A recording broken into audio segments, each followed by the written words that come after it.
네, 홍반장입니다. 심각한 코로나 상황 속에서도 내년 대선에 대한 열기가 점차 달아오르고 있습니다. 특히 내년 대선에서는 충청 대망론에 대한 관심도가 예전 선거 때보다 훨씬 높아진 분위기입니다. 지지율 1위를 다투는 윤석열 전 총장은 부친의 고향이 충남 출신이란 이유로 충청도 대권 주자로 분류되고 있습니다. 본인도 자신의 대권 행보에서 충남을 자신의 뿌리라고 말하고 있습니다. 얼마 전 대전에서 있은 민생행보 기자간담회에서는 충청 대망론을 충청인들이 언급하는 것에 대해서 굳이 옳다, 그러다 비판할 문제가 아니고 지역민의 정서로 생각한다고 말을 했습니다. 이 같은 행보에 대놓고 불편한 심기를 드러낸 인물이 있죠. 충청권 대망론의 또 다른 주자인 민주당 양승조 충남지사는 충청에서 태어나지도 않고 충청인과 함께 호흡하거나 지역 관심사를 위해 헌신도 없었던 사람이 충청 대망론을 즐기듯 하는 것은 맞지 않다며 앞으로 충청권에 충자도 꺼내지 말라고 직격탄을 날렸습니다. 그러나 각종 여론조사에서 존재감이 좀처럼 부각되지 않는다는 점에서 윤석열 전 총장에 대한 이 같은 직격탄이 크게 위력을 발휘하지 못하는 형국입니다.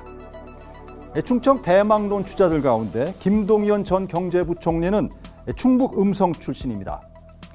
가장 최근의 정치 관련 언급은 지난 5일에 있었던 한 언론과의 인터뷰였는데요. 국가를 경영하고자 하는 사람은 대통령이나 정부와 대립각을 세워 얻는 반사 이익이 아니라 국가 미래에 대한 뚜렷한 철학과 비전, 이를 실천할 실력을 가져야 한다고 말했습니다. 자신의 대권 도전 여부에 대해서는 한마디 언급이 없어서 해석이 분분한데요. 야권 주자로 분류된 윤석열 전 총장과 최재형 전 감사원장을 염두에 두고 한 말 같습니다. 야권 주자로 절대 뛰지 않겠다는 해석과 두 인사와 차별성을 두고 후에 야권 주자로 나설 수도 있고 대선에 직접 뛰는 것보다는 다른 정치적 선택을 할 수도 있다는 이런 해석들이 나오고 있습니다. 한마디로 속을 전혀 알 수 없는 상황이다 보니 지난 19대 대선 후보군에 올라 한동안 주가를 올렸던 반기문 전 유엔 사무총장과 같은 충북 지역 내 관심은 없는 것으로 전해지고 있습니다. 이처럼 충청권에서는 3명의 주자들이 손꼽히면서 충청 대망론에 다시 한번 불을 지피고 있습니다.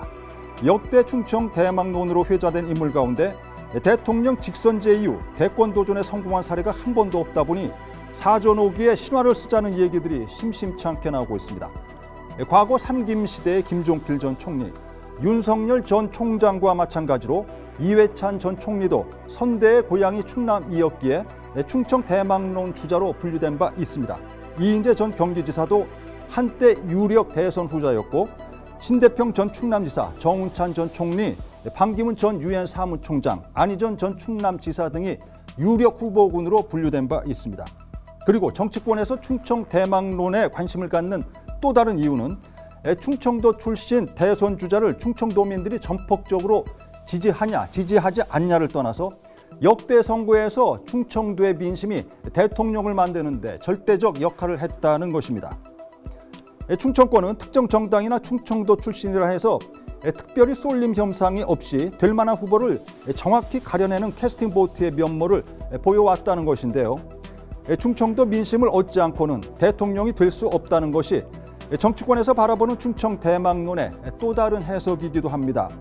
달리 표현하면 충청도 후보라 해서 무조건 몰표를 주지 않겠다는 것인데요. 그만큼 지역 기반의 의전한 정치 구도에 연연하지 않겠다는 얘기가 될 수도 있겠고, 충청 지역 출신 후보의 입장에서 보면은 조금은 서운한 얘기로 들릴 수도 있는 것입니다. 대선 시기가 점차 빠르게 움직이면서 8개월 뒤에 충청도는 또 어떤 선택을 보여줄까요? 캐스팅 보트의 역할로 평가받는 것은 이제 왠지 조금은 식상해 보입니다. 여야 누구든 충청권 대망론의 중심에서는 새로운 역사를 기대해 보겠습니다. 네, 홍반장의 세상만사, 오늘은 충청 대망론에 대해서 얘기를 나눠봤습니다.